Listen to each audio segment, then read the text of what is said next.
참 예수님, 오늘은 6월 26일 연중 제12주간 월요일입니다.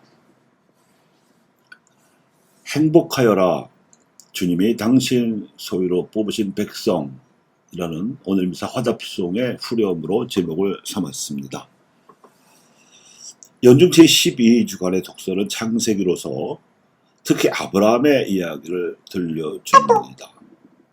이스라엘이 민족의 시조로 삼은 인물이고 또 모든 믿는 이들의 성조로 공경받는 인물이기도 하지요. 예수님께서 세상에 오시기 2000년도 전에 있었던 이 이야기는 예수님께서 하나님 나라를 선포하시면서 제자들을 불러 가르치시고 사도로 양성하신 이야기의 시대적 배경이 되어주는 한편, 팔레스티나라는 좁은 지역에서만 행해진 예수님의 공생활을 후대 모든 역사와 모든 지역에서 일어나도록 확대 재생산함에 있어서 하나의 보편적 틀이 되어줍니다. 즉 예수 이전의 아브라함을 그리스도 이후 생겨날 또 하나의 선교사로 가정하여 바라보게 해준다는 것입니다. 사실 교회 역사상 많은 선교사들이 아브라함이 받은 소명 이야기를 통하여 자신의 소명을 이해해왔습니다. 복음을 전하기 위해서도 고향과 친척과 아버지의 집을 떠나야 했고 하나님께서 보여주실 낯선 땅으로 가야 했기 때문입니다. 그처럼 16세기 종교 분열 사태로 혼란스러웠던 유럽을 떠난 선교사들은 프란치스코 하비에르가 개척한 항로를 따라서 아시아 대륙에 도착하여 활약하였습니다. 그 가운데 이태리 출신 마테오 리치 신부는 중국이라는 낯선 땅에서 언어와 학문을 20여 년 이상 배우고 익혀서 도의론적 관점을 찾아내는 데 성공했습니다. 그 산물이 한문으로 쓴 교리서 천주실의였습니다. 그 후임자인 스페인 출신 판토아 신부는 유럽 교회 교리를 한문으로 번역한 이 저술보다 더 뛰어난 노력을 전개했는데 그는 아예 처음부터 유학의 논리를 따라서 그리스도의 윤리적 가르침을 담아 중국 선비들을 겨냥하여 한문으로 쓴 수양서 7극을 펴냈습니다. 칠제종을 극복하는 7가지 길이라는 뜻이겠습니다. 천주실의는 한역 서학서이고 교리서였지만 7극은 유학적 정신풍토에 뿌리내린 도의론적 윤리 신학 저술이었습니다. 그리고 신앙 진리를 아시아의 정신 문화에 토착화시키려던 이러한 지성적 노력은 당시 명왕조 시대 선비들에게서 보다 이웃나라 조선의 선비들에게서 더 큰 인기를 끌었습니다.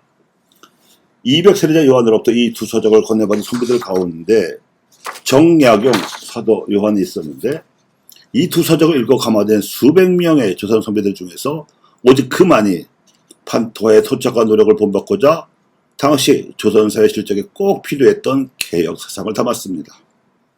목민심서라든지 경세유표라든지 흠흠신서 등을 비롯한 여의당 전서 500여 권이 그 결실입니다.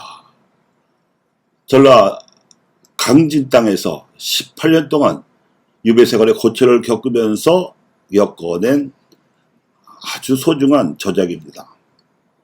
다산 정약용이 젊은 나이에 천주교를 통해 알게 된 그리스도 신앙을 통해서 이룩하고자 꿈꿨던 새 나라는 아브라함이 정든 고향을 떠나서 낯선 가나안 땅에서 일구고자 했던 하나님의 집안에 못지않게 거룩하고 정의로운 나라였습니다.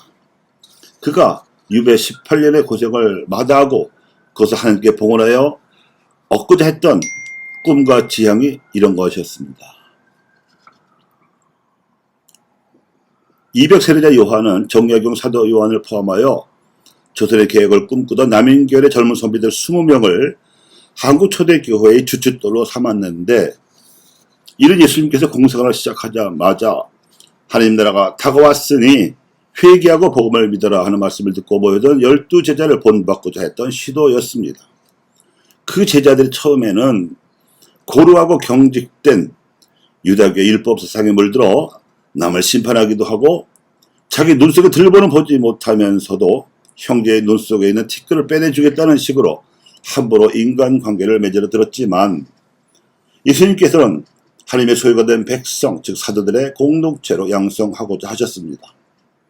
인간관계에 있어서 성숙한 처신으로 수양을 쌓은 공동체야말로 7가지 죄악, 즉 교만, 인색, 시기, 분노, 음욕, 탐욕, 나태 등 7죄종을 극복할 수 있는 7극의 집단이요 하나님의 소유가 된 백성입니다. 200여 년 전 한국 초대교회를 이루었던 젊은 선비들을 매료시켰던 복음적 매력이 또한 이것이었습니다. 게다가 그 지도자들이 모조리 거세되었던 신유박해 이후에 그 선비들보다 비록 학식은 모자랐지만 믿음은 더 뛰어났던 일반 신자들이 신앙을 버리지 않고 오히려 그 신앙의 자유를 지키려는 용기를 내서 전국에 흩어져서 교우촌을 세우고 거기서 자유롭게 기도를 하고 교리를 서로 가르치고 배웠던 복음적 매력도 마찬가지였습니다. 사회적 신분으로 차별을 당하고 못된 관리들로부터 무시와 착취를 당하던 모순투성의 조선사회보다는 만민이 하나님 앞에 평등하고 남녀가 동등하다는 천주교 교리가 알려주는 교우촌은 새로운 세상이었고 복음 진리의 해방구였던 것입니다. 그래서 처벌도 어떤 양반들은 처벌 내보내고 나서 세례를 받았고 노비들을 하인으로 부르던 양반들은 신자가 되자마자 그들을 자유양민으로 해방시켜 주었습니다. 그렇게 되자 신분 해방된 그들은 권하지 않아도 자연스럽게 천주교에 입기하고 열심한 신자가 되었던 것입니다. 신자가 된 그들 모두 양반이건 천민이건 간에 신분에 상관없이 하느님의 백성이라는 새로운 신분으로 태어나서 새로운 인간관계를 교우촌에서 배우고 이 땅의 문명을 200년 이상 앞당겨 놓았습니다. 교우 여러분, 하느님 말씀은 예나 지금이나 살아있고 힘이 있으며 마음의 생각과 속셈을 가려냅니다. 그 말씀에 따라 주님을 하느님으로 모시고 사는 이 백성은 자신들을 굽어보시는 하느님의 자비와 사랑을 세상에 드러내고자 자연스럽게 노력합니다. 인간관계를 아름답게 가꾸는 신앙인은 하느님의 소유가 된 메시아 백성이며 하느님께서 부르시는 새로운 현실을 향해 나아가는 신앙인은 또 하나의 아브라함입니다. 하느님께서는 이렇듯 수많은 아브라함들을 부르셔서 세상 곳곳에 당신의 나라를 세우십니다.